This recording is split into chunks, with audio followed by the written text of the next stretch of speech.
السلام علیکم دوستو، کیسے ہیں؟ امید کرتے ہیں سب خیریت سے ہوں گے۔ آج ہم لائے ہیں آپ کے لیے ایک اور نئی اور انفارمیٹیو ویڈیو۔ آج کی اس ویڈیو میں ہم بات کریں گے سی پی رائڈ 50 mg ٹیبلٹ کے بارے میں۔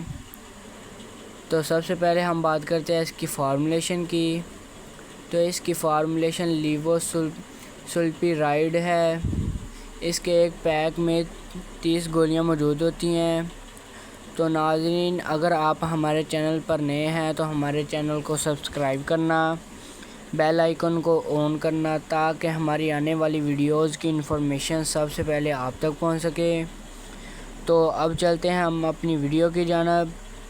اب ہم بات کرتے ہیں کہ اس دوا کو کن لوگوں کو استعمال کروایا جاتا ہے۔ سی پی رائڈ 50 mg ٹیبلٹ ایسے لوگ جن کو معدے کا مسئلہ ہو۔ عام طور پر یہ دوا معدے کے نظام کو درست کرنے اور افعال کو بہتر بنانے کے لیے استعمال کروائی جاتی ہے، اور اس کے علاوہ ایسے مریض جن کے پیٹ کے اندر اپھار ہو، پیٹ پھول جاتا ہو یا پھر معدے میں سوجن وغیرہ ہو، یہ دوا اس کو ٹھیک کرنے کے لیے بھی بہت مفید ہے۔ اور اس کے علاوہ ایسے مریض جن کی خوراک کی نالی میں جلن ہو، اور ایسے مریض ان کو بھی اس دوا کا استعمال کروایا جاتا ہے۔ اور اس کے علاوہ ایسے مریض جن کا نظام سست ہو، یعنی کہ کھانا دیر سے ہضم ہوتا ہو، بھوک نہ لگتی ہو، تو اس صورتحال میں بھی اس دوا کا استعمال کروایا جاتا ہے۔ اور ایسے مریض جن کے سانس کی نالی میں جلن ہوتی ہو، تو یہ دوا ان کے لیے بھی بہت مفید ہے۔ اور اب ہم بات کرتے ہیں اس دوا کا استعمال کن لوگوں کو نہیں کروایا جاتا۔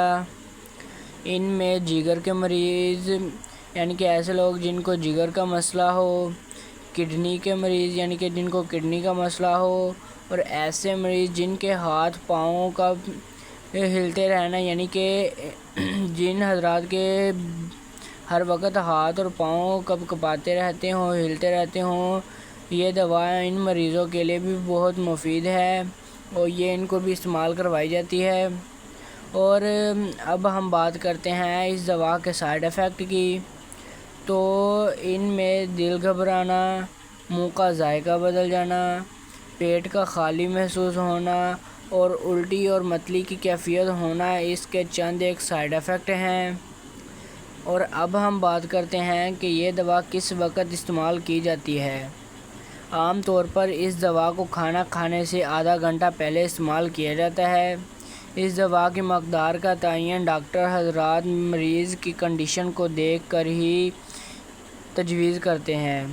اس لیے ہمیں چاہیے کہ ہمیں کسی بھی قسم کی دوا استعمال کرنے سے پہلے اپنے ڈاکٹر سے رجوع کر لینا چاہیے اور اپنے ڈاکٹر کے مشورے سے ہی استعمال کرنی چاہیے۔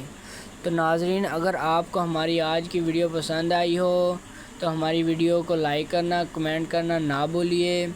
ملیں گے اپنی ایک اور نئی اور انفارمیٹیو ویڈیو کے ساتھ۔ آج کے لیے اتنا ہی۔ اللہ حافظ۔